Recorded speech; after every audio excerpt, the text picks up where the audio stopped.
on. There it goes. Okay. So just a quick introduction.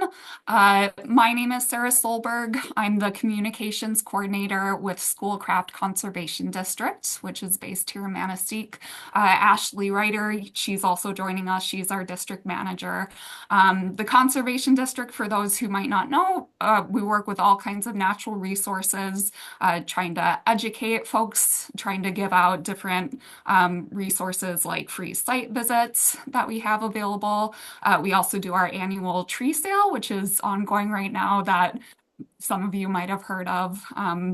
So if you're interested in learning more about what we do, I will put our website in the chat, and that will also have uh, the resources from Ken's presentation today. Some of those will be up there as well. But you can check out what we do on there, and if you're interested, buying some trees in tree sale. But that's just a bit of our background, and I will introduce our speaker, Ken Schramm, here today. Ken is joining us from downstate, where he has a meadery. I think that's the correct term for it. But Schramm's Mead, Ken grew up downstate and he became really interested in, or well, I should say was a self-proclaimed beer snob at a fairly young age based on his website description, but was just interested in home brewing and kind of got into mead through that. And kind of as an extension of that, he also has several orchards that he takes care of and incorporates that fruit into his mead. Ken is the author of The Complete Mead Maker, so that's something that you might want to check out. And he's co-founded several mead competitions, but part of that work has been caring for his fruit trees that he uses for that. So thank you so much, Ken, for joining us today and leading us in this. And with that, I will pass it over to you. Thank you very much, Sarah. And before I get started in the whole presentation thing, I'd like to make sure. I mean, you'll know who I am eventually here a little more, but I would like to know who's here and why. And the first question I want to ask is, I mean, one of my heroes as an outdoors person was Dave Ritchie, who used to write columns for, I believe, the Detroit News on hunting and fishing. And I'm wondering if Hank or Ann are at all related to Dave.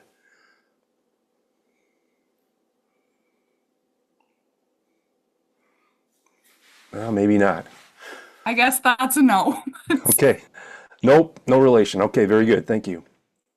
Well, I would ask the spectrum of people who are interested in learning how to prune covers folks from basically aspirational orchardists all the way through people who have orchards that they are maintaining or have maintained for years. So,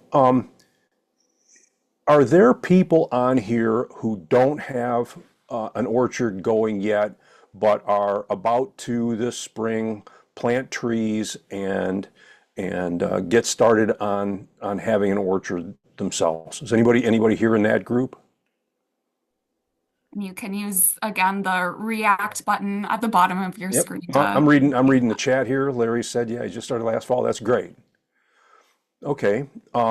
Are there people here who have planted trees and have had them in the ground for 4 or 5 years, and they're beginning to bear now, and are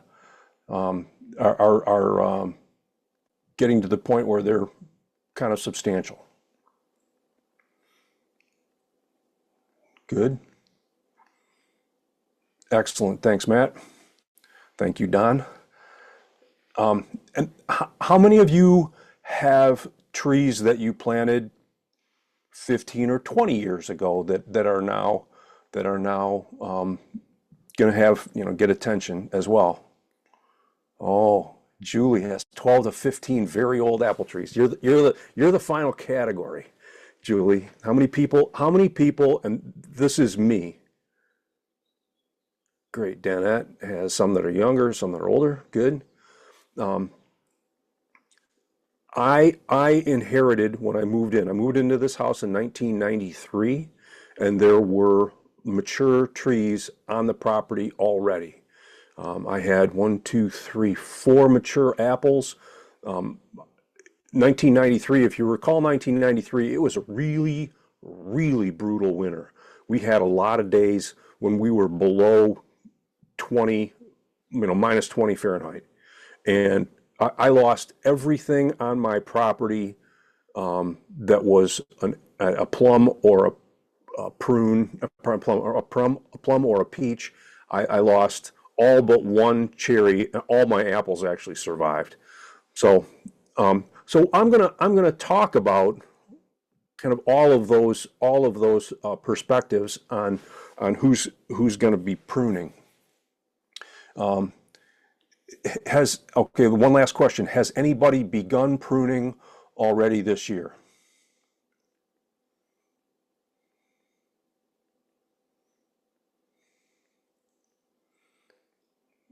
Okay, very good. Yes, those warmer days. That's when I got out, and you'll see my backyard in part two of this presentation. I got out and got started as well, but I am not completely done myself. All right, I'm going to get into my presentation here, if that's okay.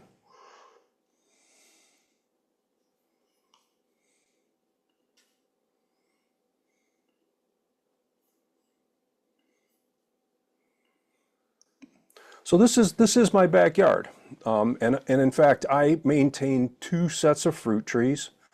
You'll see the ones in my backyard here in the second part. I have one, two, three, four, five apples. I have eight cherries, and I have a peach. And I have a half-acre lot here in Troy, Michigan, which is, it's really suburban, but on the other hand, half acre is enough room to have a good bit of fruit there. And so, yeah, who is this numbskull and why do I care? Well, I have already done some of the things that I'm going to talk about. I have planted a number of fruit trees on my property that have been reared up, and some of them, that one that you can see right in front of the ladder there, has already been through a process of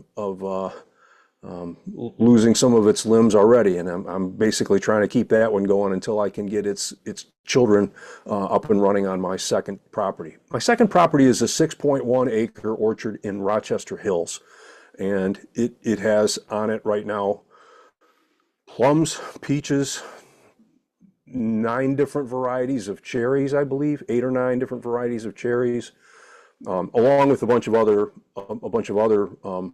fruit like red and black currants, raspberries, gooseberries, lots of ground fruits, if you will.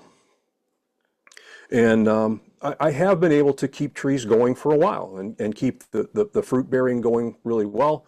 We got 22 bushels off of the trees in my yard this past year in terms of apples. We got a bushel and a half of peaches off my tree, and we also got well, I won't use last year as a perfect example because we had some bug damage, but in a really good year, I've gotten from my 8 cherry trees, I've gotten 500 to 600 pounds of fruit. And this is a look at some of the things that I've raised. The orchard in Rochester Hills is on the left there, and that's last year's crop, part of last year's crop of peaches. The other thing that and maybe some of you will come back for this presentation that I may do this coming, summer, and in a two-part presentation on grafting.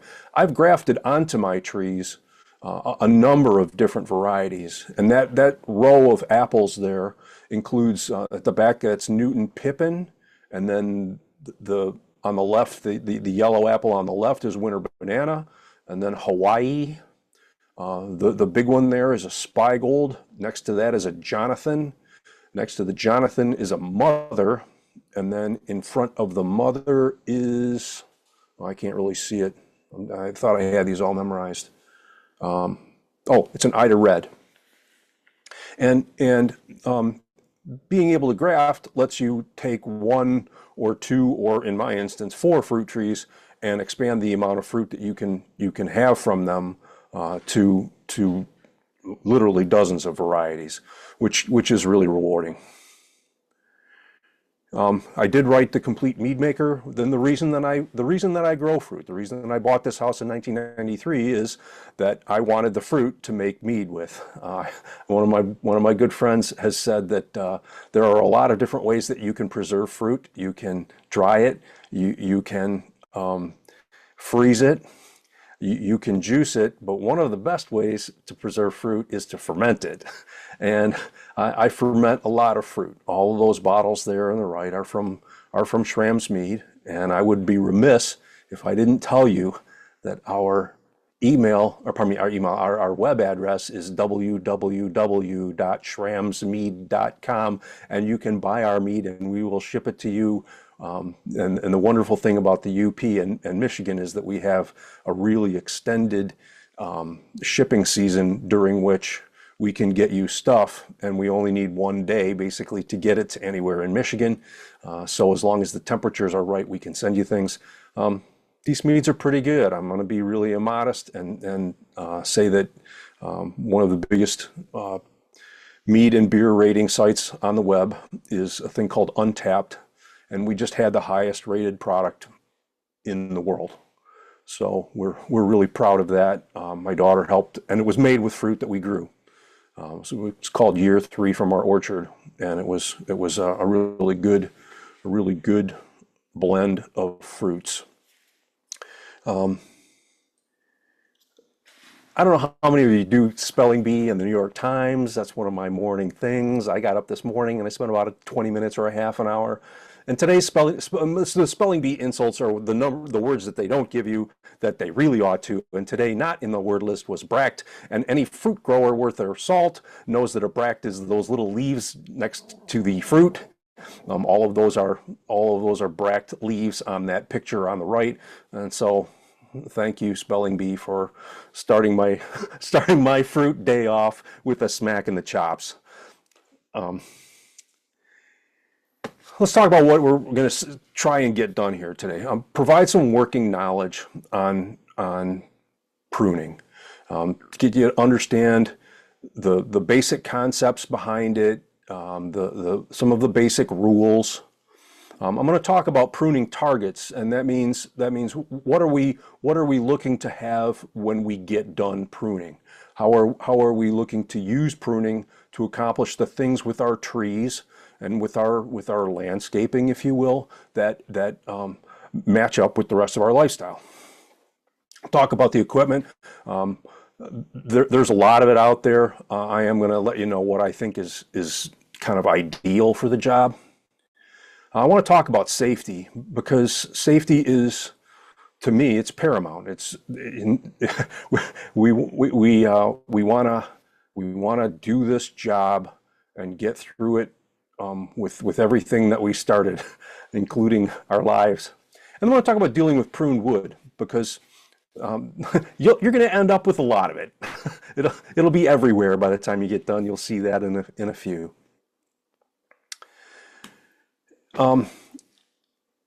Why do we grow fruit? Well, I mean, we grow fruit to eat it, right? I mean, that's the main point, is we know that the fruit that we're going to grow ourselves is going to be way better than the fruit that we can get from a grocery store, especially if you're growing peaches, especially if you're growing cherries, plums. I mean, man, you can certainly get a phenomenal plum off your own tree, but in order to eat the fruit, we have to be able to pick it. And that's no big deal if what you're dealing with is a dwarf or a spire tree. Those trees that are really compact, that's no sweat. But if you're dealing with a semi-standard or a standard tree, that fruit can be anywhere from 8 to 15 or 20 feet off the ground. And you have to be able to reach that fruit safely when you go to pick it. You have to be able to not only reach the fruit safely, you have to be able to work in the environment that you're working in with the ability to accumulate your fruit, put it in a fruit picking bag, and be able to get up and down a ladder safely, or use another system. But you have to be able to reach the fruit either with some sort of a pole harvester or with yourself on top of a ladder. And you want to be able to do that without killing yourself. That's the thing that worries me the most. And I mean, farm and orchard accidents happen all the time. I mean, my favorite pitcher for the Detroit Tigers in my whole lifetime was Mark Fidrich, and Mark Fidrich died in a farming accident. And I know of people who have had serious orchard accidents. Once you're working with ladders, once you're working with equipment like that, you have to be able to do that. And picking is one of the worst temptations, because you get to the top of the ladder and you want to pick that piece of fruit that's just a little further than you can reach, and don't. So um, I'm going to start off with Stella Otto's book. It's called The Backyard Orchardist. You can get this on Amazon. I mean, if you really want to help out Stella, and Stella is, she's a Michigander. She's from Empire. If you really want to help Stella Otto out, go ahead and Google The Backyard Orchardist and buy it from her publisher, which will probably be the same, or maybe just a few bucks more than Amazon. But I do know this because I've written a book myself. If you have written a book and you have a royalty arrangement with your publisher, you make a little more money on the books that the publisher sells than the ones that they sell at some wholesale rate to Amazon or to whatever other bookstore there is out there. So the Backyard Orchardist is a tremendous resource for us here in Michigan, especially because, I mean, this woman's in Empire. That's not the UP, but it's a lot closer than Detroit. And this woman has written this book with the perspective of somebody who grows fruit in northern Michigan.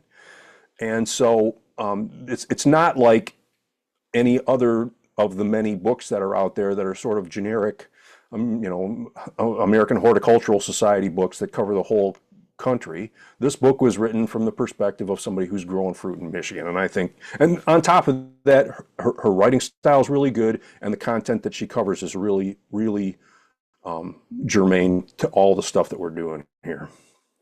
If you can pick up a copy, you'll be well served. So why do we prune?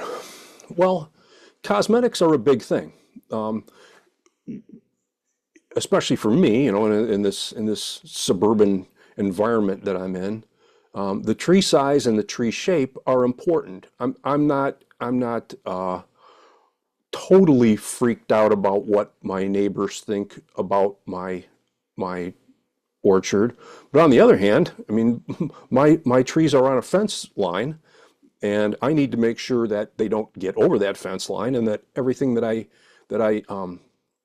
need to do with respect to them is accessible and doesn't cause problems for me or my neighbors. I want to have good fruit accessibility. I want to be able to reach everything that I'm growing, and it's pretty important to me that I'm able to pick it comfortably. I'm 65 now, and I've kind of been through the mill. And so I need to be able to get to the top of my trees with the equipment that I've got and pick all of the fruit that's grown there. And well, so I'll say this right now.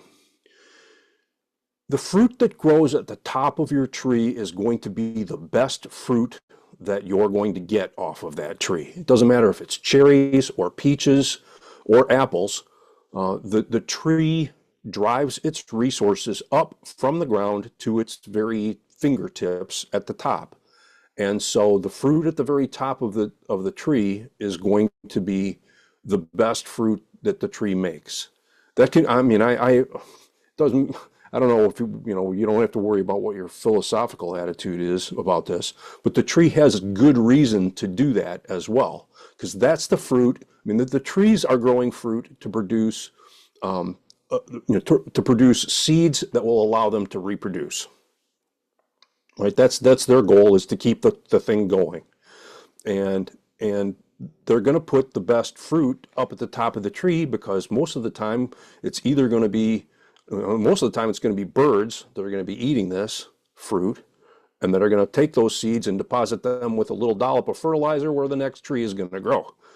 And so it wants those fruits at the top of the tree to look the most appealing to whoever can come along and eat them. That can also be, raccoons and possums and all kinds of other stuff. Convenience and safety are really important. I don't mow my own lawn anymore because I'm just old and busy. But your fruit trees are presumably in your yards, and you're going to want to be able to mow around them. You're going to want to be able, if you want, you're going to want to be able to play frisbee around them or a game of catch with your kid. The control of your trees for sort of like the use of the rest of your yard is important because they'll take over if you let them. We prune to allow sunlight to reach as much of the tree as is possible. Sunlight is what's going to provide obviously the nutrients in the leaves that are going to feed the fruit, but it's also going to help to ripen the fruit. And in a lot of instances, fruits will color properly only if they get adequate sunlight. And they will also ripen in terms of their sugar content and how their acid blends and their acid levels get to ideal points. So you want sunlight to get into your tree. We prune for branch strength and tree health. We want our trees to keep making it through year after year. And without the correct branching angles in your tree, you can lose full limbs. And if you let them go to too great an age, that can be really devastating. And we also try and, we're going to maintain tree health, and I'll show you a little bit about that when we get outside. Pruning can promote fruit size. If you control the amount of fruit that's going to be on your tree by controlling the amount of places where it can grow, you can get bigger fruit. Tom White, who's on here, his dad had some espalier trees, and he would like severely prune. Well, espalier trees are severely pruned, but he would grow golden delicious apples that were bigger than softballs, and they were spectacular. They tasted great, and that gets to the fruit quality issue too. If you control the amount of fruit that the tree is producing, it will be sweeter, it will be more delicious, and you'll get, especially as the tree gets older, you'll get better quality in general. And then especially for palms, and I'll get into what that is later too, but biennial bearing is a big problem for a lot of fruit crops. Biennial bearing, does anybody nod their head if they've had a tree that bears a lot one year and not much the next year?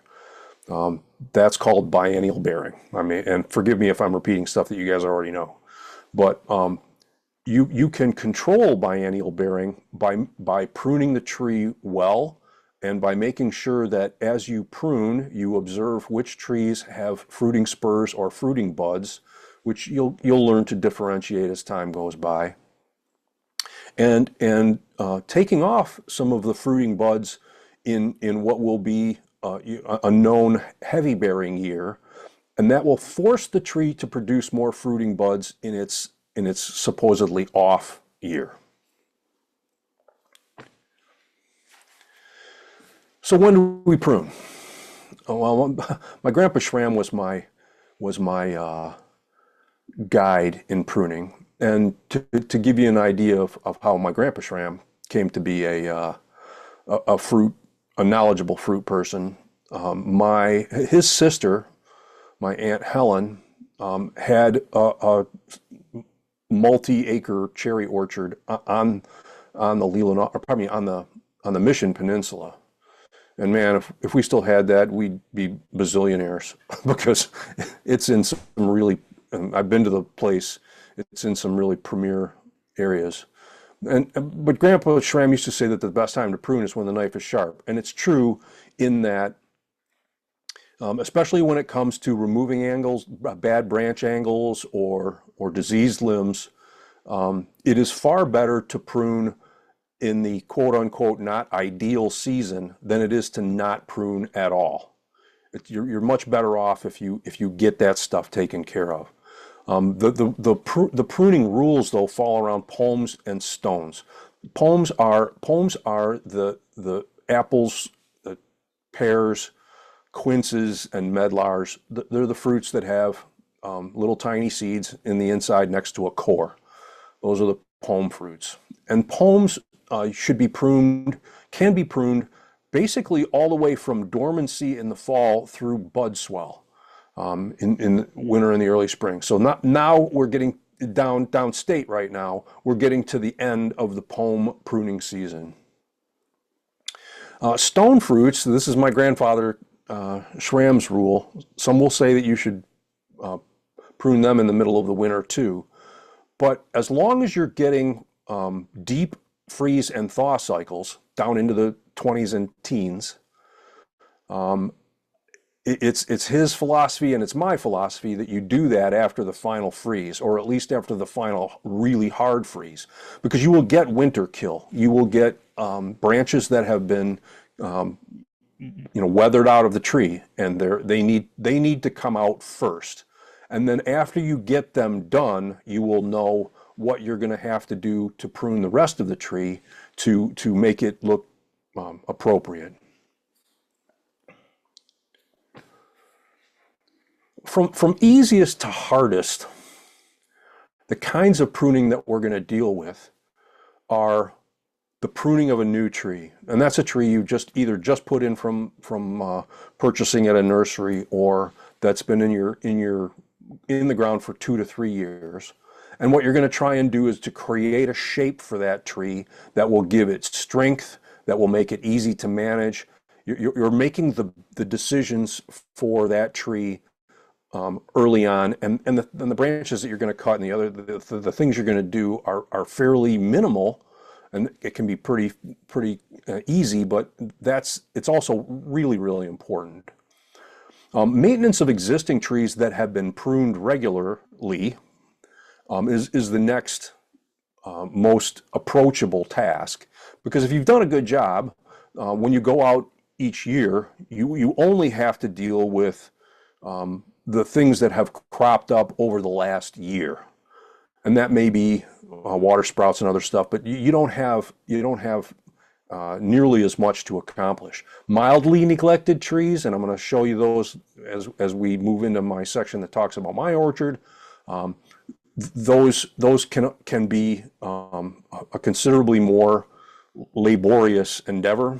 And then the last one is badly neglected trees, and I had that challenge when I bought my house, because the guy who had my house and who planted all these trees passed away. He was a mailman, and he died of a heart attack, and his wife left the trees out there for a few years before she sold the house to us.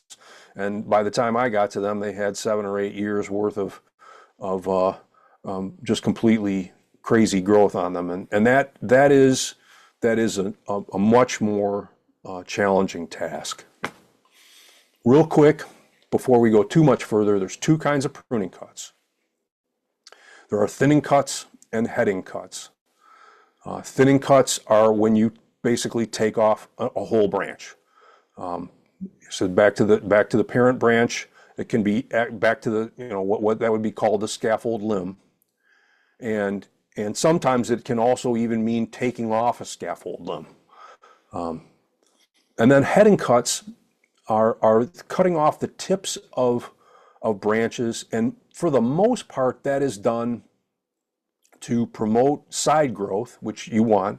You want the branches on your tree to be growing off of the side of the scaffold limbs, and those other sub scaffold limbs.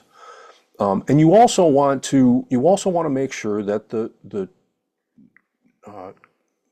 outside growth on the tree has branches that are substantial enough to support the weight of the fruit that you're going to ask the tree to produce. So if you're going to ask them, if you're hoping to get big apples and big peaches and whatnot, you don't want to leave them those blossoms that are going to get fertilized on these tiny little limbs. It's going to stress the tree out. The thing's going to weep, and you're going to end up with problems, and you're also going to end up with the fruit hanging down, knocking into the head of whoever is mowing your lawn. In terms of the new tree, these are the parts of the tree that you have to deal with. I mean, obviously there's the roots and the trunk, and the trunk is the section of the tree between the graft or the graft union and the lowest limb that is going to become what's called a scaffold limb. There is the terminal bud, which is basically the tip of the tree as it grows towards sunlight. And every tree will have a terminal bud. You can force a tree to have multiple terminal buds, but in most instances, the terminal bud is the top bud on the tree. The scaffold limbs are the main limbs of the tree that are going to create the structure of the tree for bearing. And then the bearing branches are either spur-bearing or tip-bearing branches. And in some instances, there can also be what's called blind wood.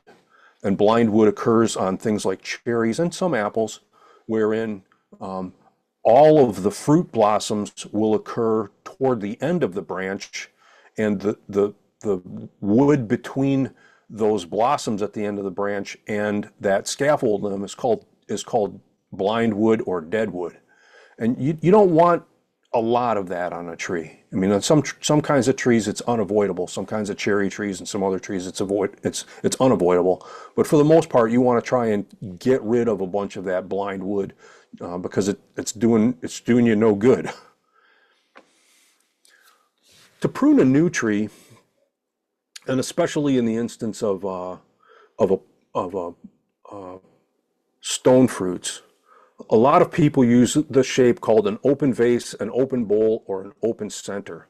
And the tree on the left is one that hasn't been pruned, and the tree on the right is one that has been pruned. And what you're trying to do ideally is to create a shape that will allow sunlight to go all the way down into the center of the tree so that all of those main scaffold branches will get plenty of sun and will also be spread around the tree easily enough so that you can get your ladder in there or yourself in there to pick this fruit. And so if you look at what they've done there, they took off what's called the central leader, or that top branch, entirely, right, a little bit below what looks like there was a clothespin on there or something. They cut that off entirely, and then they created what's called a whorl, a separation of the branches into a kind of a circular spread around the tree. And this is the situation where I said before, these are the decisions that you're going to make with your tree that are going to last for the life of your tree. So you're going to have to think about them pretty well.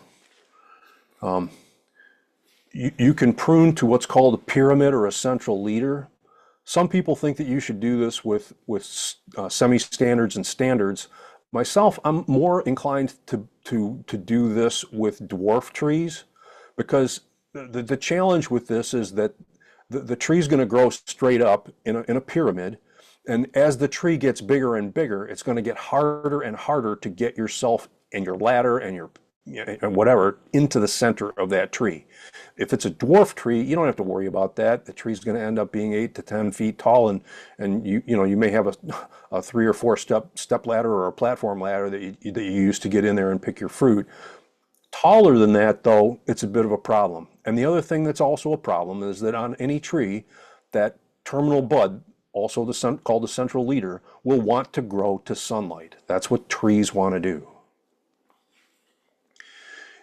A modified central leader is one in which you take off that terminal bud and then force the branches to go outward. And this is from that picture there is from Stella Otto's book. And you allow the tree to reach a height where you feel like you want the last of those scaffold branches to peel off from the central trunk, and you trim off that whole branch that is the terminal bud and the central leader. And those other branches, then those branches which on this picture are to the left and to the right, they will try to become the terminal bud, and they will want to grow to sunlight. You're going to have to train the tree to not have those grow straight up, because branches that are growing straight up don't like to bear fruit. When it comes to that creating of the whorl, you want to start with your first branch 36 inches off the ground. That's good for being able to get in there with your ladder, and it's also good for being able to get underneath there with your lawnmower, or to get underneath there to, if you're going to. I mean, there's a lot of ways you can deal with the base of a fruit tree. I'm not going to get into all that right now, but in order to do that, you need to be able to get to it. When you start with this, whorl and the creation of these scaffold limbs, you want to choose good strong branches with good branching angles, and you want to space them out so that they basically create a circular arrangement. And if you look at that, this is also from Stella Otto's book. Those spaces in between the branches is where you're going to put your ladder. That's how you're going to get into the inside of your tree, both to prune and to pick your fruit. When you're pruning a mature tree, you've got the same set of things to consider, but the decisions that you're going to make with respect to the terminal bud, the scaffold limbs, and the bearing branches are going to be different. You're going to make decisions then in which, like trying to get rid of those terminal buds is going to be a matter of what's called water sprout control. The scaffold limbs you're going to have to make decisions on throughout time, because eventually some of them may become diseased, some of them may get in the way of your getting into the interior of the tree, because they don't just grow straight. And the bearing branches you're going to have to deal with as well, and I'll show you that when we get outside. The Arbor Day Foundation, if you hop online and look around for resources on pruning, one of the first things you're going to bump into is the Arbor Day Foundation's little tutorial on how to do pruning. And their rules are keep 2/3 of the branches and leaves and never remove more than 1/3 of the branches per year, which, I mean, the reason I put a question mark on that is it's kind of, I think that rule number 1 and rule number 2 are the same rule phrased differently. It's kind of like that commercial that where when you're going to get health insurance or life insurance, a price you can afford and a price that fits in your budget. Well, those are the same. Anyways, their rule is that the branches attached at the trunk should never be more than 1/2 the diameter of the trunk. And I'm going to show you stuff in my backyard where that's not the case. And if you have inherited mature trees, you may just have to deal with the cards, play the cards you were dealt. They say that the pruning cuts should be 1 inch, and I think a lot of that has more to do with ornamental trees than with fruit trees, because once you get into a standard sized fruit tree, every year you're going to have to make decisions about branches that are greater than 1 inch. And they're saying a total of 5 cuts per tree per year, and that means that they're making trimming cuts and not heading cuts. Maybe 5 trimming cuts per year is legitimate. I have a hard time with that one myself. The person that I learned from was my grandfather Schramm. He worked, like I said, up at my Aunt Helen's cherry orchard. And his attitude was this, especially with respect to apples: give them a brush cut, meaning you want to cut the tree such that every fruit is accessible with the ladder that you have. And you're going to have to pick a size that you're comfortable dealing with. It could be a 12-foot ladder, it could be a 16-foot ladder. Those trees can get huge, but you want to make sure that by giving them a brush cut, you make sure that everything on the tree is below your safe harvest level. And like I said, Safety was paramount to my grandfather's, paramount to me. You want to cut off everything that's growing straight up or straight down. The straight up stuff, he called everything that was growing straight up a sucker. He didn't care if it was growing on the tree or growing from the base of the tree. He just called all of those suckers. A lot of people, I mean, most of the people in the pruning community call those water sprouts now. If you find stuff, if you look around online, that's what they'll call them. That's the stuff that's growing right straight up. And then everything that's growing down, you don't want that either, because it's not going to be conducive to getting good sunlight in there, and it's also not going to be good to the rest of it. It's going to put undue stress on the branch. And then you want to prune out everything that's growing toward the center of the tree. You want everything growing outward. The stuff that's growing back into the center of the tree is just going to congest the center of the tree. It's going to be really hard to pick, and it's going to almost inevitably it's going to end up crossed or branched or crossed or rubbing with other things that are in the tree, and you don't want that. So if things are growing toward the center of the tree, get rid of them. So this is the suckers and water sprouts thing, and the challenge in all of this is that fruit trees have two growth modalities, right? If they are not threatened, they'll grow vegetation. They don't feel like, oh, I'm in trouble. I might need to produce. I need to reproduce, right? I need to make sure that my offspring live. As long as nothing's threatening them, they will grow all kinds of water sprouts and other growth that will grow to daylight. And they want to just maximize the amount of vegetation that they've got on the plant, because that vegetation is just going to send resources back down to the roots, and that's that cycle. Lots of vegetation, lots of sending of nutrients to the trees for the winter period. That's successful for the plant. So we've got to try and prevent that. Pruning threatens the tree. And then once the tree understands that, oh man, I may be in trouble here. That's when it will work to create more fruit. The ratio of upward growth to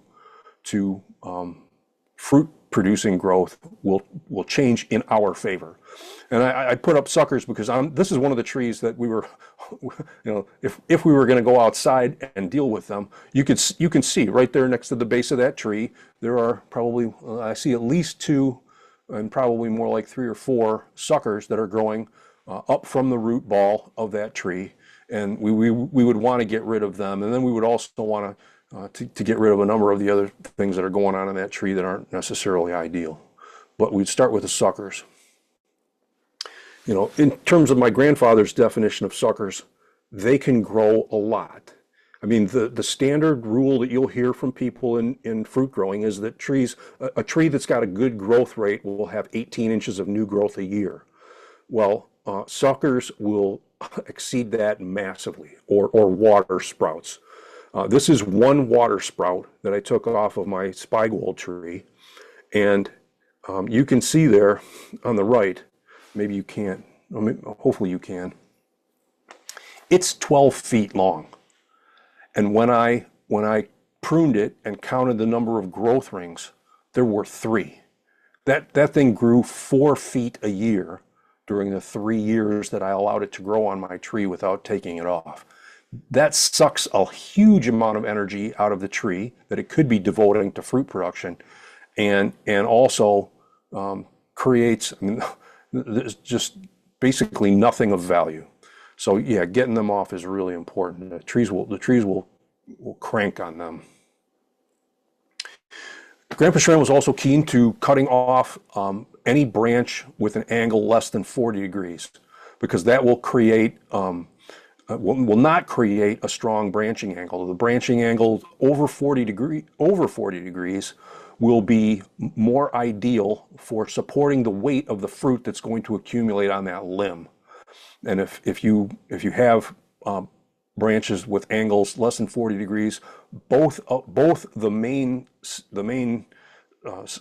central scaffold leader and the branch will be at risk if during a windstorm or some other incident that branch comes off, and now you've got a wound on your tree in the middle of the summer. You remove branches that are crossed and rubbing. Those are going to create sites for infection and sites for disease.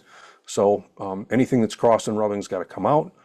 You want to look at the tree and make sure that every branch that you're keeping has a shot at sunlight, a solid dose of sunlight. That can mean, in some ways, that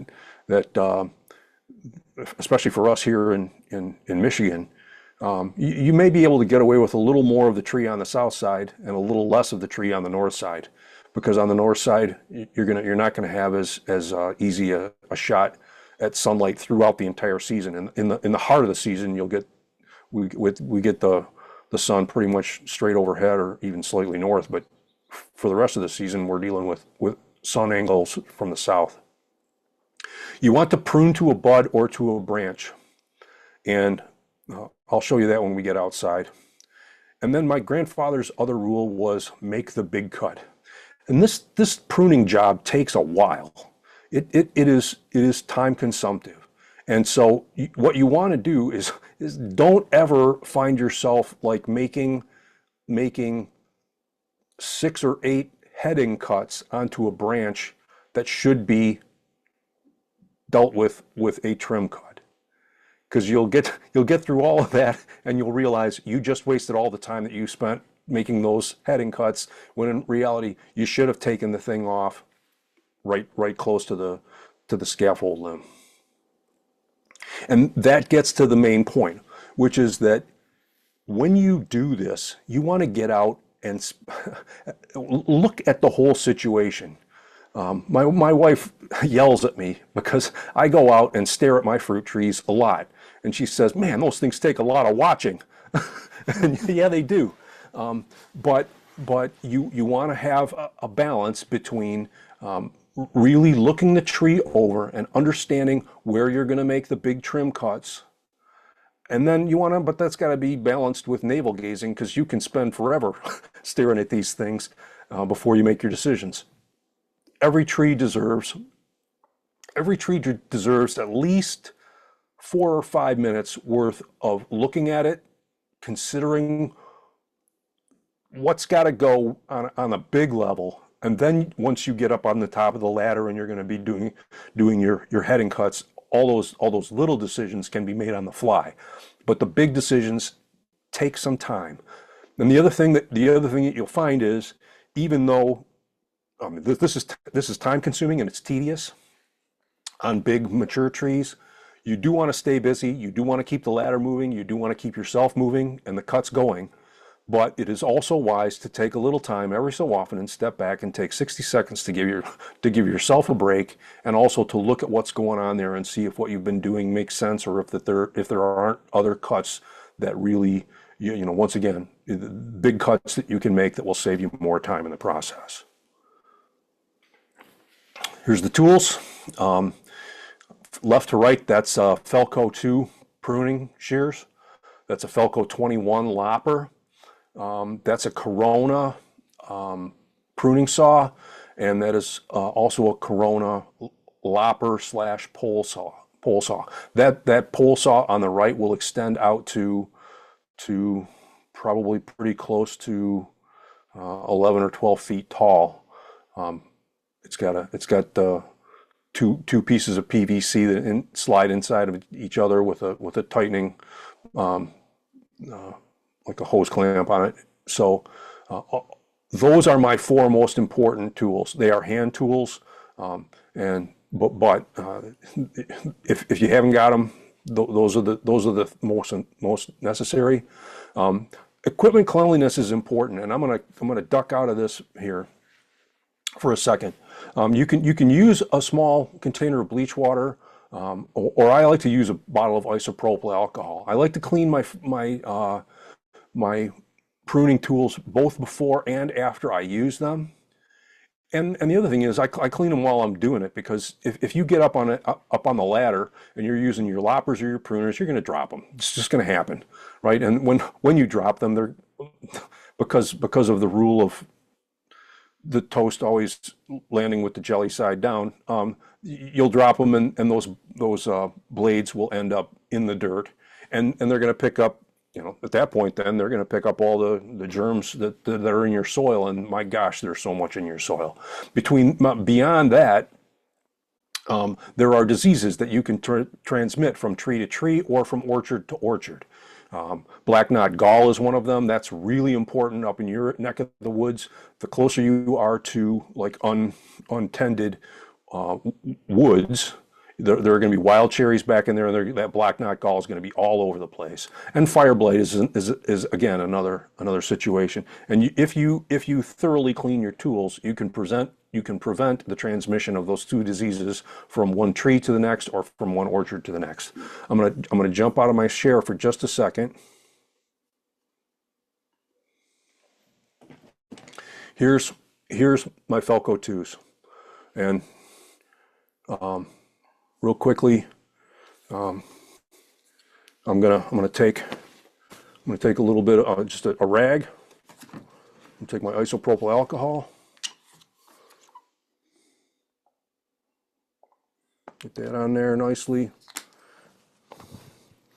Open up the pruners and clean. This portion of the pruner is called the bypass, or on the kinds of pruners that are not bypass, that's called the anvil. And I'm going to clean both blades thoroughly, both the blade and the base thoroughly.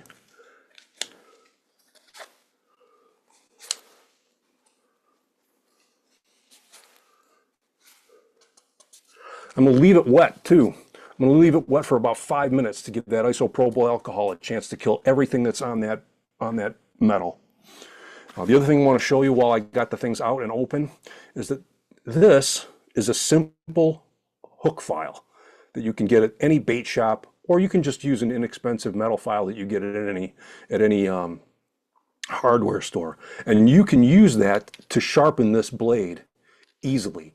And it's really smart to keep these things as sharp as you possibly can, because that will reduce the amount of effort that you're expending. It will speed you up massively. The other thing I'm really going to advocate for, I think you can see this, the Felco 2 thing, right? These Felcos are the best pruners out there. I've had this pair for about 10 years, and they're in great shape.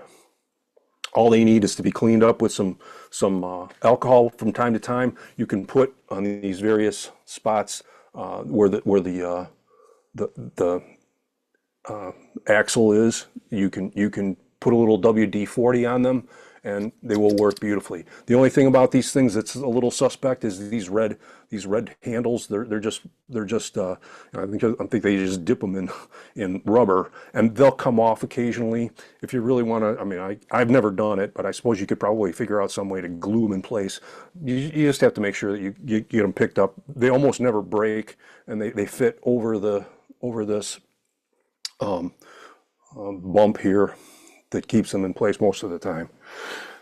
Here's the other piece of equipment I've got right now, and I brought this in dirty just so that you could see. These are my Felco 21s. Right, it's a 21-inch Felco. You can get these, I've got references later. You can get these from A.M. Leonard. Once again, same situation, a little bit of WD-40 on both sides. And you can see that they're dirty. And these things have teeth on them that can get gummed up. And you want to clean all that stuff out occasionally. All right. Let me get back to my presentation here.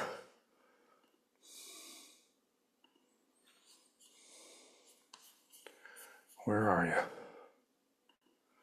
Here we go. The other thing I recommend really highly is a good orchard ladder. They're a three-legged ladder. You can get them into and out of your orchard beautifully. This is a 12-footer, and it's a blessing because you can get right up inside the tree with it, and as you can see here, you can go in between your scaffold limbs and get all the way to the top of the tree. And you can see there on the right-hand side, there's a bunch of water sprouts there that I needed to get to and be able to remove. And if you can get to the top of that ladder with your with your loppers, you have a great way to get through the work. I have a Remington 14-inch lemon trim. They don't make this thing anymore. Remington does make a 16-inch though, so you can. I mean, there are a couple of these. I looked. There are a couple of these available still online. If you search Remington 14-inch lemon trim, the 14-inch is great because that's the least expensive replacement blade you can get. But the 16-inch is just as good. It's an electric unit, and you want to get some high quality extension cords if you're going to be using that in the field. You need some safety goggles, and I like the full strap-on version rather than just safety glasses. This will ensure that no matter what you're doing and where you're doing it, you're not going to end up with chips of wood flying down into your eyes. And a hard hat is really wise, especially if you're going to be removing large limbs that are overhead. The one thing I will say about hats in general while you're pruning is that Larry's interested. One of the things you got to be careful about though with respect to hats is that you take away your peripheral vision up. And so if you're on a ladder or if you're wherever you're working, if you're wearing a hat, you have to be really careful to step back and look at what you're doing. This year, wearing a hard hat, I took a limb right into my forehead because I couldn't see what was above me, and I was on top of the ladder, and I looked this way, and then I turned my head back this way, and right into a severed limb, and bam, right in the face because I just couldn't see what was above me. So make sure that you're careful and understand, both left to right peripheral and up and down peripheral because you can get yourself in trouble. As far as where to get this stuff, A.M. Leonard is great, and Granger and Zorro for the bigger stuff. In town, in Escanaba, for example, I know there's a T&T. There's a Menards and a Harbor Freight over there. And in Manistee, I think there are a couple of other spots that I didn't get on here, but these are all relatively drivable distances for you guys. Safety.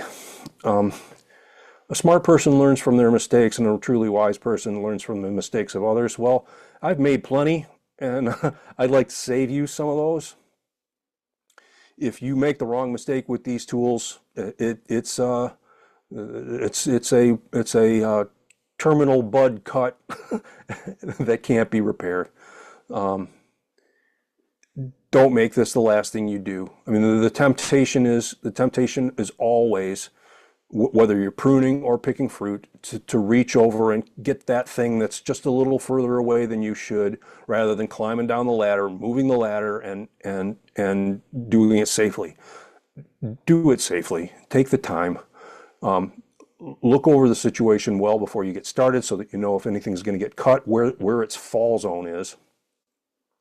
And do as much as you can from the ground. Those extension loppers are a blessing because you can use them at an angle and cut the stuff that's overhead so that it's going to fall 6 or 8 feet away from you, and make sure that you're doing that. And the more that you can do from the ground, the less risk you have of falling. It's just simple math. Look over the situation. This is chainsaw safety. This is where it gets really, it's important. It's really important. Look over the situation thoroughly before you get started. Make sure that you know where the fall zone is. Don't cut anything over waist or shoulder high. Don't use these things on a ladder. If you need to do something like that higher up, it's going to take longer to use a handsaw, but there's no justification for losing a limb, people die from chainsaw injuries all the time. And knowing the fall zone is important, and also you want to know what the saw's pass-through zone is, meaning if you make this cut, where's the saw going to go afterwards? Always use minimal pressure or force. Every time you make one of these cuts, if you get you bear down, stop the saw at the end of the cut. And the 2/3 and 1/3 rule is yeah, you've got to apply a little bit of pressure while you're making a cut with a chainsaw. You're cutting through wood, but you don't want to cut any further than two-thirds of the way through the branch before you slow down and feather out the amount of pressure that you're using. Because what you want is for the chainsaw to end at the end of your cut. You want it to stop when the branch is completely cut. You don't want it to swing down into your foot or into anything else. Use minimal pressure, apply pressure for two-thirds of the branch, and then just soften up for that last third and make that cut easily. And it's going to take a little longer. Yeah. You may need to, on any chainsaw, you may need to put some blade oil, apply more blade oil through that last third of the cut. But just make sure that the cut or that the chainsaw stops right at the end of your cut, and you will that's how you won't ever cut off a toe. So reclaiming a neglected tree. The one-third rule is really important, and reclaiming a neglected tree means that, and I'm going to duck forward here to the 2 3 year plan. You're going to have to look over the tree really well to figure out what you can take off in that first year. Because if you remove the water sprouts and the suckers, and you remove the serious threats to health from the tree, that may be a third of the growth period. And it may not leave you more cuts to make to get the scaffold in shape and to get yourself access to the interior of the tree. But you've gotta let the tree have enough foliage production to charge the root system over the winter, so you can't take off more than a third of the tree. The other thing that you want to do when you do this, and this is something you may even need to do like in well, I mean, I say this, if you get a chance to look at the tree through a bearing cycle before you go through it. I don't know if anybody here knows what a sport is, but a sport is a branch on a tree that makes fruit that's different from the rest of the tree. And I have one on one of my trees. I'll show it to you when we go outside. It's a Jonathan apple tree. The Jonathans normally produce apples that are almost entirely red, maybe a little bit of striping at the bottom. But I have a branch on my tree that makes just incredibly beautiful apples that are this magnificent orange and red striped. I call them Tiger Johns. And only one branch makes these fruits that are colored this way. I haven't really side by sided them for flavor, but I want to keep that. I want to make sure that I don't cut that off in a random pruning session. You can find them, and this is interesting too. Those sports, if you get one that's really unusual, those are the ways that some commercial varieties are started. Somebody notices one sport, excuse me, on a tree, and they cultivate it and they begin to graft it, and now you've got a whole new variety and you can patent that. Okay, here's the before and after. Things were pretty ugly back there. There's everything wrong that could be wrong. Water sprouts growing up to the inside, two trees growing together, all kinds of crossed and nasty branches. That's kind of the snarl that I'm talking about. By the way, Sarah, where am I right now on time? If we could wrap up this portion within the next 15 minutes, maybe. Perfect. Yep. Yeah. So that's got to get cleaned up, and this is the wide shot of that single tree, and the branch that's to the left towards those power cables that you can see on the upper left hand corner. That's how much water sprout growth there was on that tree in 2 years since my last big pruning session. So I am to blame. Mea culpa. It's got to get dealt with. Here's again all of that cosmetic issue as well. I mean, you want to be able to, when you go through to spray the tree later, right? You want to, if you're going to spray with a backpack sprayer or a hose end sprayer to maintain tree health and to deal with the pests that you got to deal with, you want to be able to walk in between your trees and have the drip line for one tree not intersect with the drip line for another tree, because you don't want to walk in that drip. So we got to get that all cleaned out. Here's the before and after. You can see all those water sports or water sprouts, excuse me, are gone. I've actually even made a couple of cuts to the interior of the tree that are not as easy to see there. But you can see now that that tree on the right is going to be able to have fruit on it that I can access with my ladder, and that will be on limbs that are capable of supporting the fruit. And I have ways into and out of that tree. And I mean, even if those water sprouts were going to make, and they will occasionally, they'll make a fruit, you can't reach them. So that's why you got to get rid of them. Here's what happened. That's the same wide and tight in between those two trees. I got all the intertwined branches out of there. I still have some more heading cuts to make in there to get it completely cleared out. But the bigger cuts that I made to clean up that area in between now means that sunlight can get in between those two trees, and that a human and a spraying system can get in between those two trees. Dealing with pruned wood. Downstate here, we've got to bundle everything up. We can't. I mean, unless you have a chipper shredder, and I have one at my other orchard. But unless you've got a chipper shredder, you need to cut everything up into bundles, cut everything up, and then put it into bundles that are no more than 18 inches around and no more than 36 inches long. And that's a pain in the butt. But then the advantage is I can just walk them out to the end of my driveway, and the city will come by and clean them all up on trash day. That starts for us. That starts the week of April 7th, and that's great. I don't know if that collection is possible in Manistee. I actually didn't call, but I did call Escanaba to find out if their DPW will in fact pick up stuff, and they will. If you want to bundle your stuff up like this, you can take it out to your in town.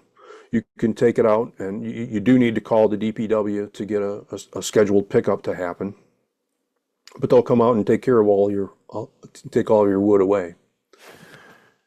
Um, here's a look at what it looked like back there.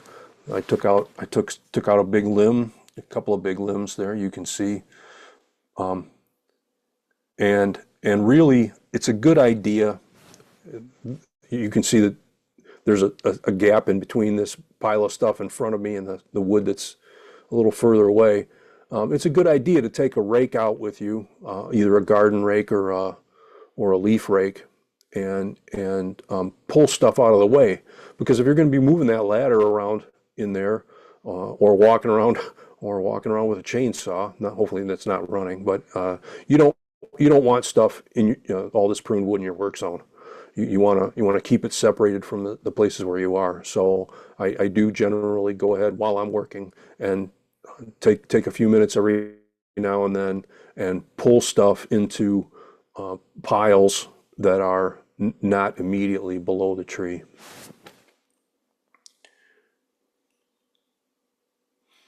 You can use a chipper shredder. That is the easiest and fastest way to get stuff done. It's got the advantage. I mean, for those of you who, I smoke a lot of meat. I smoke salmon, I smoke jerky, I smoke meat. And so this is premium wood. I mean, apple, and there is nothing better than plum wood. There is no wood that I've ever smoked with that smells better than plum wood. It's just heavenly, but there's not enough of it for anybody to be putting it commercially into bags and having you be able to pick it up at the local Lowe's or Home Depot. But if you have your own trees, you can put those things through the chipper shredder and save those wood chips and smoke with them.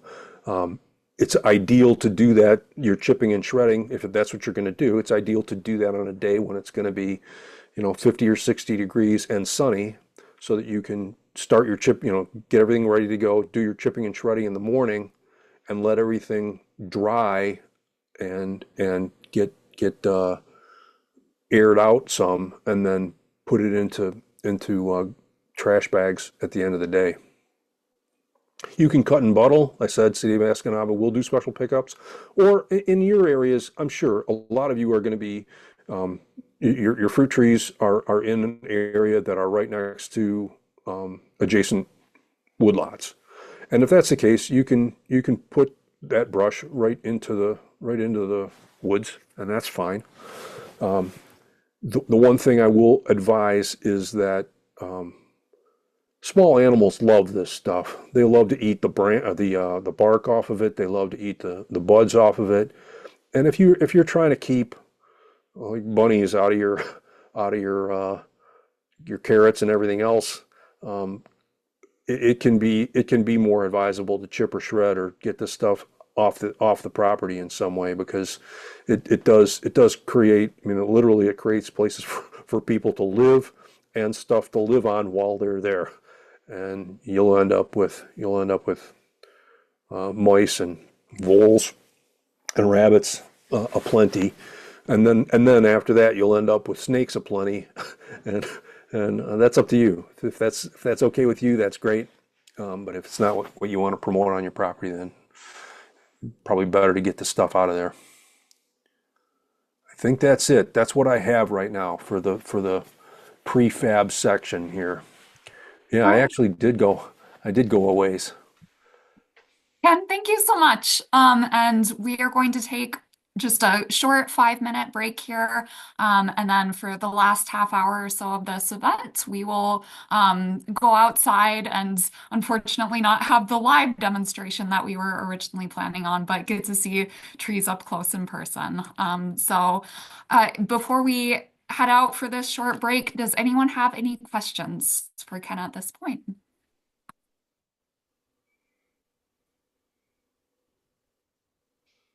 Feel free to put them in the chat if you'd like.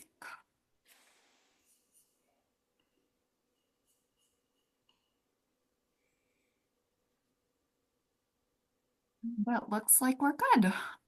So we will plan on coming back by 11:20 if that works for everyone. I Um, think there may and be one more question here. Nope, just a thanks. uh, Okay, okay, so take a short break here, and we will be back in 5 minutes. So, thanks for your yep. patience and attention.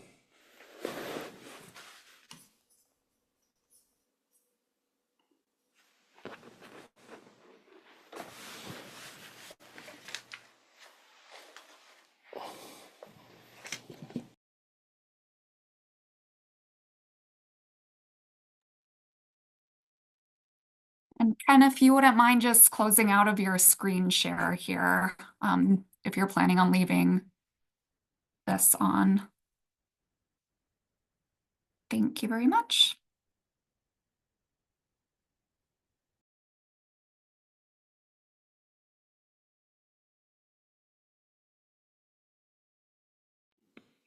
Yeah, I'll talk to you on the phone.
All right, so welcome back, folks. And Ken, I'll hand it over to you once more.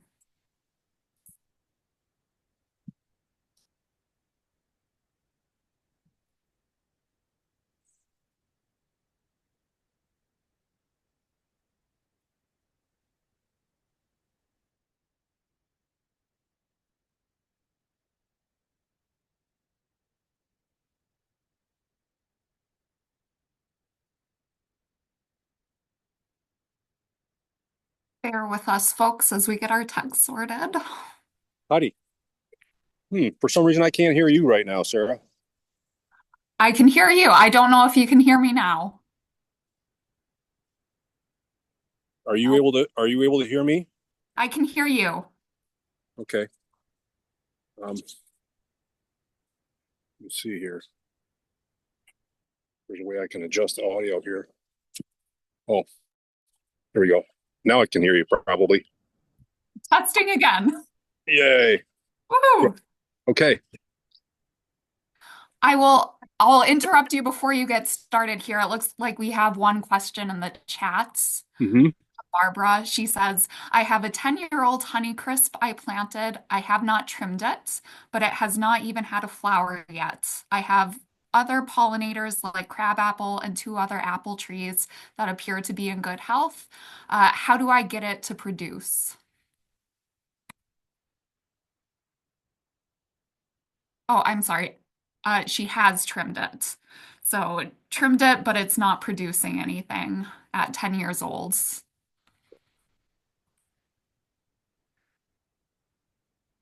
Okay. So I didn't hear the whole thing, and you froze on me a little bit there. But there's a 10-year-old Honeycrisp. It's got pollinators nearby, but she hasn't had a fruit off of it yet. Correct. Yeah. Okay. Well, if it hasn't been trimmed, uh, trimming will definitely increase the tree's tendency to produce fruit blossoms. However, it's not uncommon for an apple to go 10 years, especially a standard, without producing a blossom. Northern spies have been known to go 15. So it's not out of the question that that can be, just sort of normal behavior. Um, I would prune the tree pretty thoroughly. And the one thing I will say about this is that if you only have one tree, um, one bearing apple tree, it's a great idea to graft other varieties onto the tree so that you end up with multiple pollinators. That will really increase yield. If you haven't had a fruit blossom yet, that won't change that. But the other thing is most grafted limbs produce fruit blossoms in their second or third year. So even if your Honeycrisp isn't trying to make fruit yet, if you go ahead and graft other varieties on there, you may get them to make fruit before your Honeycrisp does.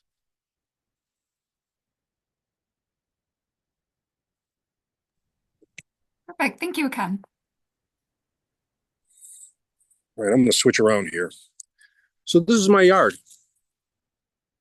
and I have um, four relatively mature cherries here. One, two, there's three and four. We got a patch of Crandall currants. These are really wonderful. They make terrific fruit. The fruit makes great jams. It makes great mead. I haven't done a pie with them yet, but that's next. I have, and back over here, I have a peach, and that's the tree that made all the peaches that you saw in that last shot from the previous session. Ken, I'm sorry, I'm going to interrupt you one more second here. Sure. If anyone wants to make Ken's screen bigger right now to see a bit easier, if you look in the top right corner of your Zoom screen, you'll see a view option, and you can just switch it over to speaker. And again, that will make his screen larger. So thank you, Ken. Go ahead. Yeah. Rest of the yard got a patch of raspberries. We've got a few um, county line planters. I'm gonna grab my my demonstration box. I'm going to show you some things up close first that we talked about earlier. I talked about spur bearing and tip bearing. And I'd like to show you, that's a spur. That's a fruiting spur. And these here are fruiting spurs. This is a Jonagold. This tree likes to make fruit on short spurs off of the bearing branches.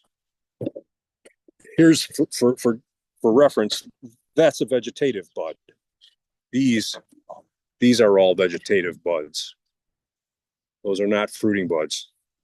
And this spur does not have any fruiting buds on it this year, but this is what they look like after they do this for a few years, 3 or 4 years. They'll keep building on that. Oops, there we go.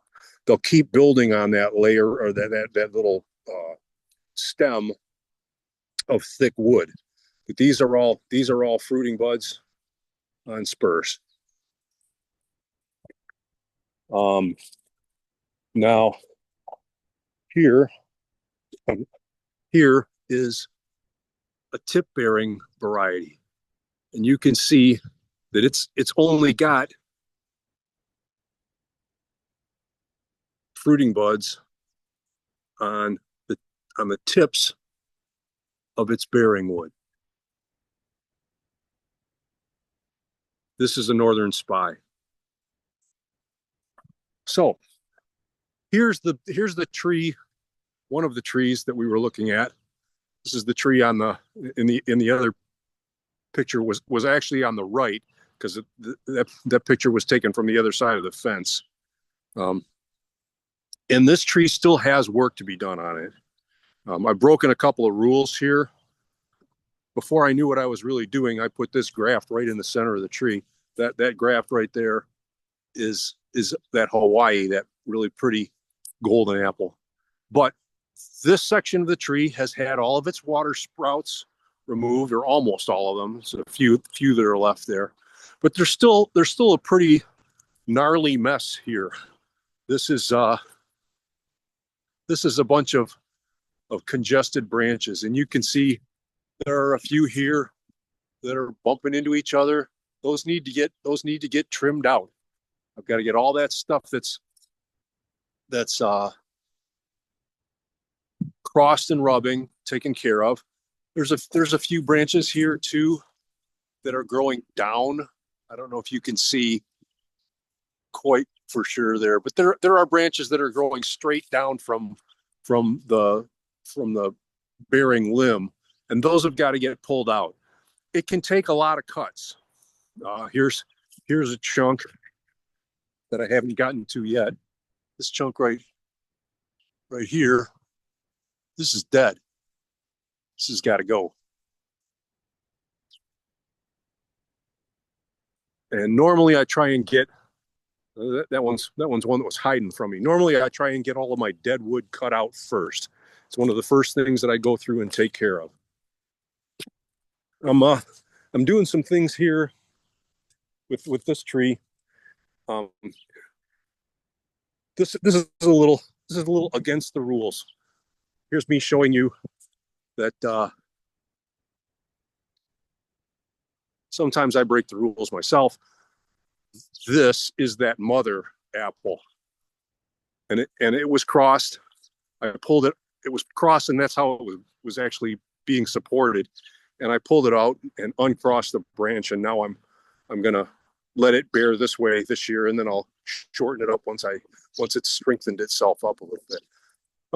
I did see a question go by that said that, Yes, the question was, if you have tons of fruiting buds, should you remove some of them? And that's from.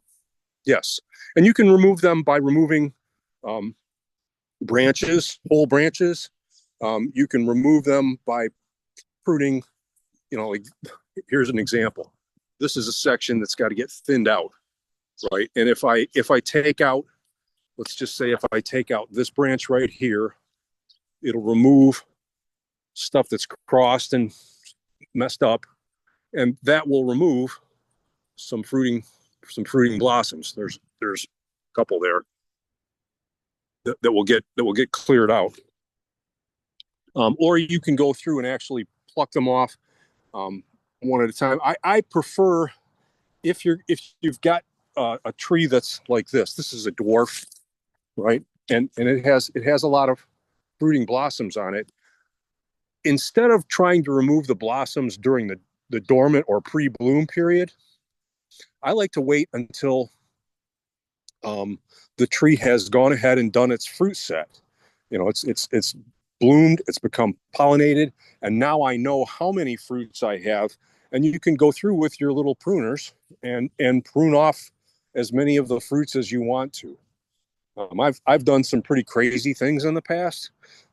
When a couple of years I went through and I did a practice that was originated in Japan, where you put a Ziploc bag around each fruit, and then you don't have to spray. And the fruit is magnificent. It's big. It doesn't quite get as colored as it would if it didn't have a plastic bag around it, but you never have to spray, and the fruit's beautiful. But that's the kind of thing that's the kind of situation wherein you want to make decisions that say, all right, I'm going to really restrict the amount of fruit that's going to be on each tree. I'll take off everything that I'm not going to bag, and bag the fruits and have only that fruit. But that's, again, you want to wait until all the fruit set has happened, and you know which fruits you're going to go ahead and select from. Here's an example of a branch that I'm allowing. This was a water sprout to grow because I've had to cut off the main limb of this, which got infected. But now I have a new main branch, but these branching angles are too narrow. And what I'm going to do is I have purchased and I'm waiting on delivery of branch spreaders. You can get them from Stark Nurseries, and that link is in the document that I gave to Sarah. And Stark has limb spreaders that you put in here, and they literally pull the branch down to an angle that's closer to 40 degrees, and then the branching angles will be stronger. Otherwise, I'd have to take these branches off entirely. But if you get them down there to that like 40-degree angle, they're great. That both once those branching angles get pulled down from, instead of growing more straight up, that also encourages the plant to put fruit blossoms on that branch. Let's see, what else was I going to show you here? When you inherit a tree, it may have things that are not ideal. Like I said, you have to deal with the cards that you're dealt. So this tree, for example, has branches that come off of the main branch that are bigger than half the diameter of the central leader.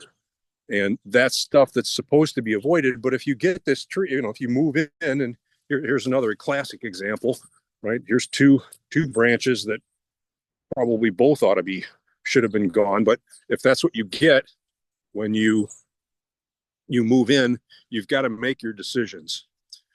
If you look at the reference that came from Sarah, I think it's in the materials. It's also referenced in that set of links that I had.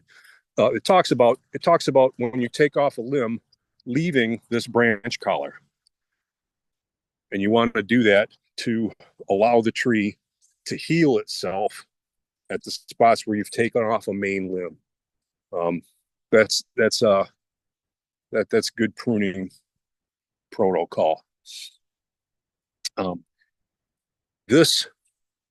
one thing I will say that it enters into my decision making process. I've grafted onto these trees. So this tree has 6 or 7 different varieties on it. This is a graft right here. This is a graft union, and below this is all this section of the tree is all Jonathan, and from here above, that's Egremont russet. Egremont russet's a terrific apple, um, and it that branch now will I think should bear this year again. But I mean, ideally, I'm this is a branch I might take off because it is close to this other branch, making it a little more difficult to get in there with a ladder. But that's one of those times when your decisions about about pruning may be based on what the tree is offering you. And like I said, the thing that you have to understand about trees in general is that they want to make you happy. They are sort of beasts of burden. I don't know if anyone has read Michael Pollan's book called The Botany of Desire. It's a great book. And it talks about the fact that the relationship between domesticated plants and humans is kind of unique. And the domesticated plants have really um, created their niche by making humans happy. That's why we make them, we make more of them. And the happier they make us, the more of them we make. So it's okay to make the decisions. For example, to take out a tree that's in the wrong place, which I had to do. Um, I will show you this. Forgive me for swish panning here. Here's my raspberry uh, plot, and overhead are the power wires for my home. Well, the previous homeowner had planted a tree right underneath those wires. And I love that tree. It was a great tree. It was a red delicious. I had grafted 39 different varieties onto that tree, but it was in the wrong place. And when I was out pruning it one time, I actually touched those power lines with my uh, compact pole saw, or not compact, my extension pole saw. And I didn't get a shock because I was, fortunately, I didn't, nick through the insulation or anything. But I also realized that I did not want to leave my family without a dad. And so I had to take that tree out. And that's, it's unfortunate, but I have other trees, and the trees serve us. They are to make fruit for us, and they aren't holy, and they aren't sacred. They are plants. They're big plants, but they're plants. And we have to make our decisions based on what's good for the tree, but more importantly, what's good for us.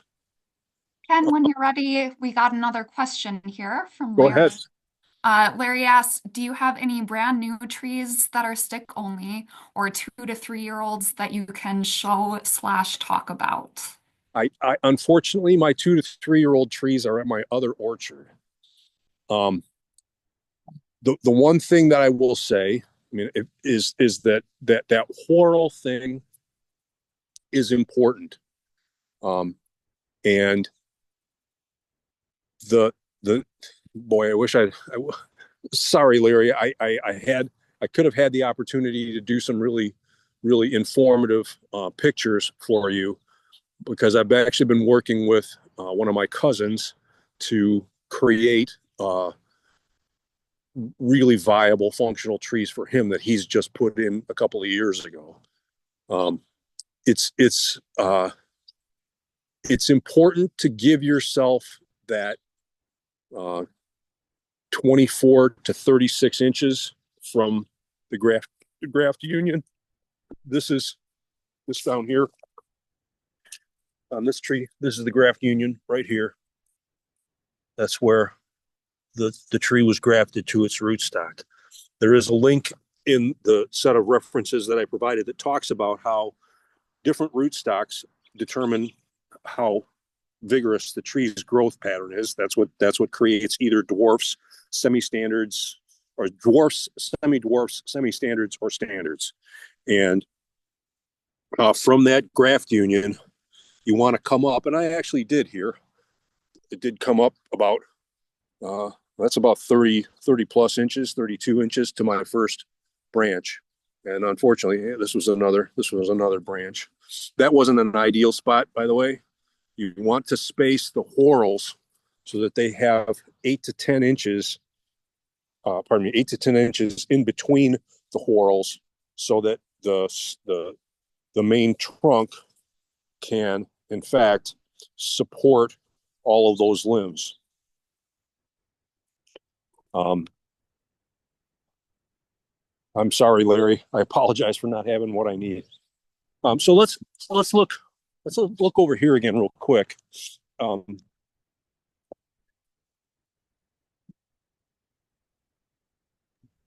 Supposedly, people will say that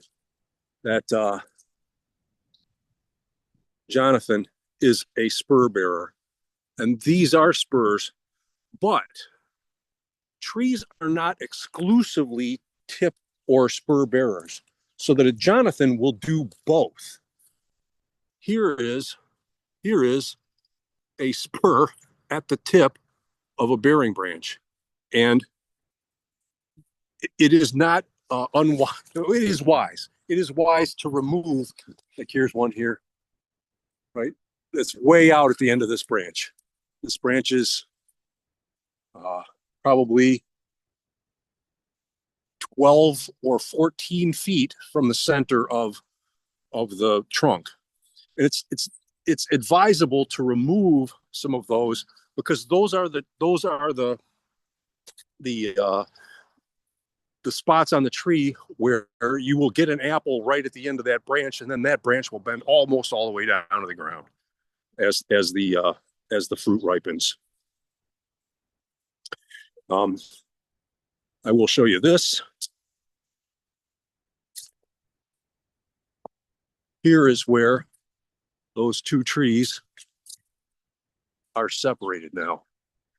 This was all grown in together, and it's not perfect. I should probably go in there and take out some of those other small limbs. But I can at least now get my ladder through here, and I can walk through here with a sprayer, either a backpack sprayer, which I use, or a hose end sprayer, which I also use, and get to these things. Um, Speaking of sprayers, we got another question in the chat here from sure. Danette. If you take a large branch off, do you spray it with anything to prevent insects, etc., from invading it, or just let the collar heal over? I let the collar heal over. That has that removal of the branch and then spraying it with, they used to spray it with tar or some other oily barrier to let the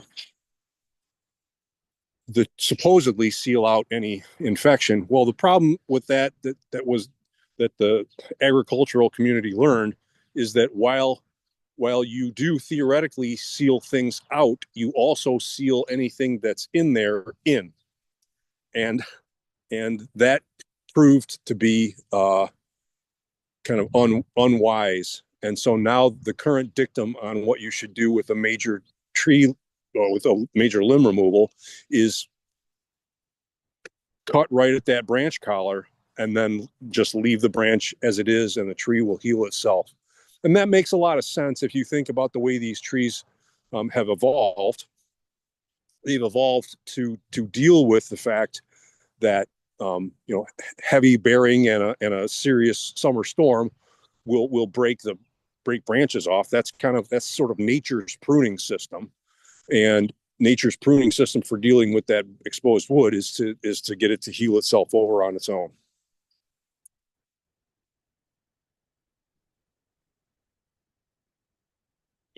Um, what else can I show you here? All right.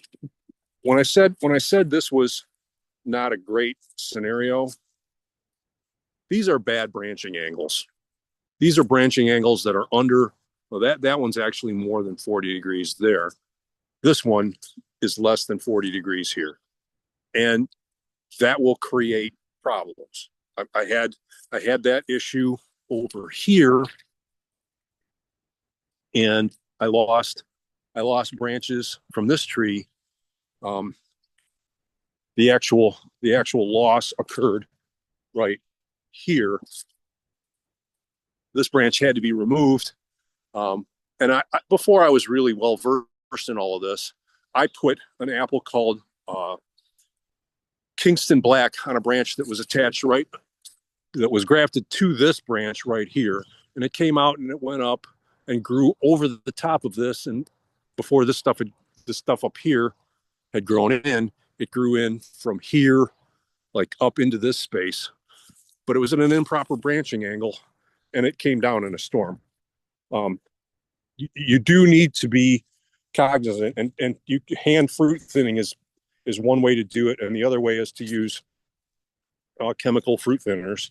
But you do have to be cognizant, and I wasn't as good as I should have been about overbearing, because when you get into the middle of a Michigan summer where we get really good high wind thunderstorms, that will take out a whole branch.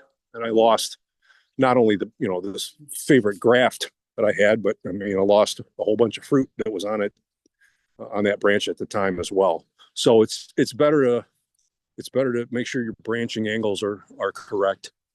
Um, here's here's one I should probably deal with fairly soon. There's a there's a poor branching angle right there, and this is a graft. This down here. This is all Jonathan. There's the graft, and above that is Ida Red, which is a magnificent apple. But it needs to get. I have to pick one of those branches and take the other one out. The bad thing about that is you lose a lot of fruit. The good thing about doing that is you strengthen the tree and you create ways to get your ladder where it needs to be to pick out your fruit. So that's one of the things that I've been very much, initially I was very reluctant to make the big cut. It took a while for my grandfather's lesson to come in here and help me out. But this is an example, right? I took out the branch that was right here, was growing into this space, and now I can, as I step back, you can see there's a big gap in there for me to put my ladder in, either for pruning or for fruit harvest, and it's just really welcome. I took out branches here, here, here, here, and there. And that's a branch.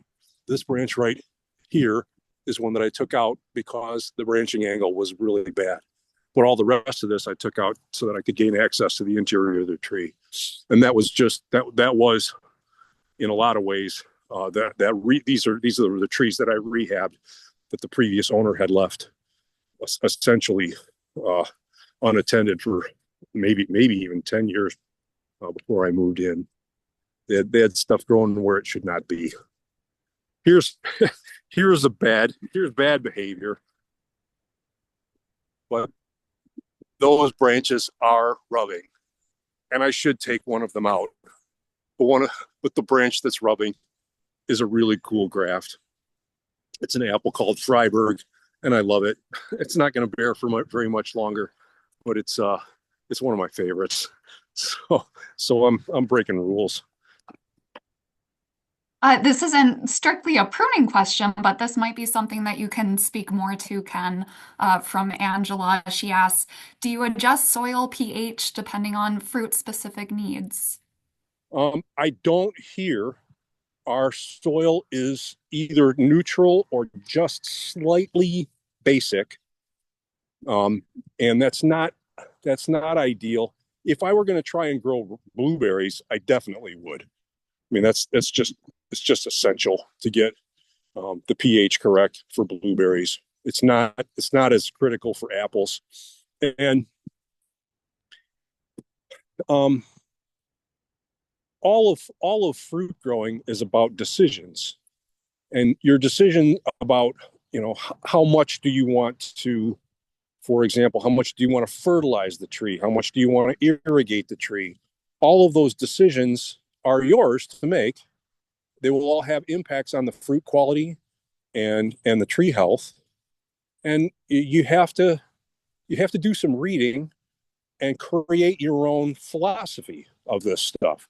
Some people are totally game to use lots and lots of different chemicals and lots of different approaches to make things as they want them. Other people are what they call themselves non-interventionists. They prefer to allow the fruit to, for example, dry crop, not use um, any irrigation whatsoever, and to leave all your soil conditions as they are, and then you don't adjust anything, and you get what your location delivers.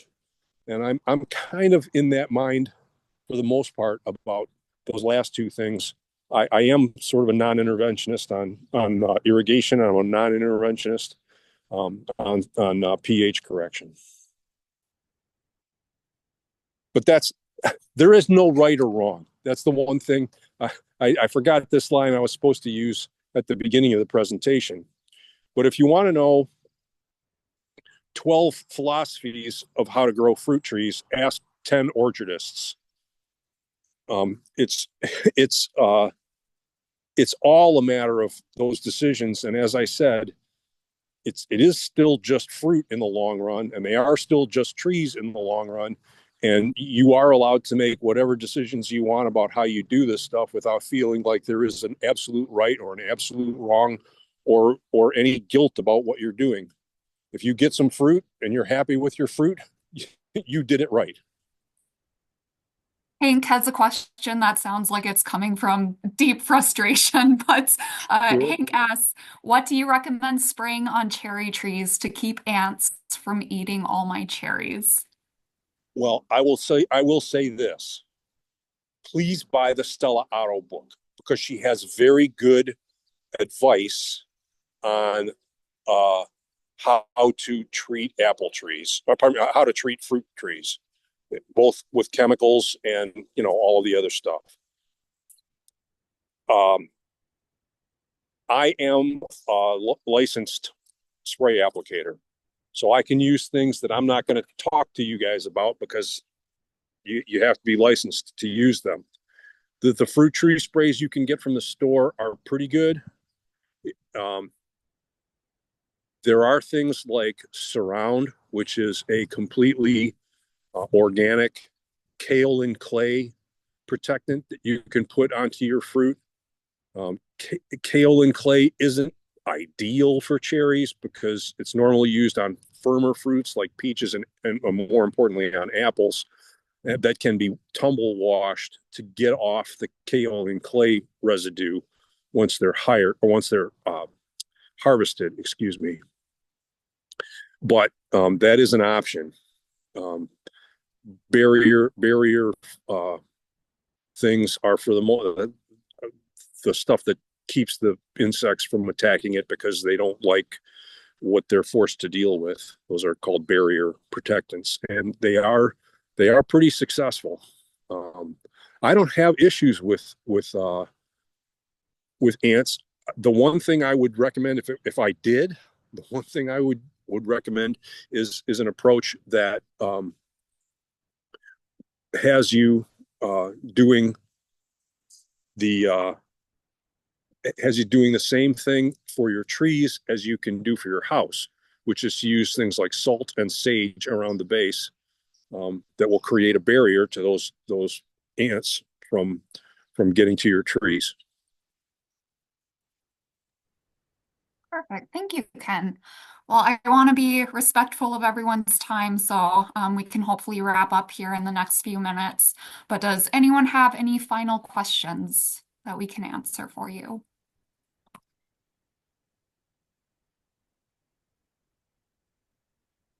And I will just say in the interim that I did put all of the links that Ken was referring to in the chat here. And then they are also up on our website, which is schoolcraftcd.org, that you can find everything there. And again, this presentation has been recorded, so we'll stick that up on our website as well that folks can refer back to.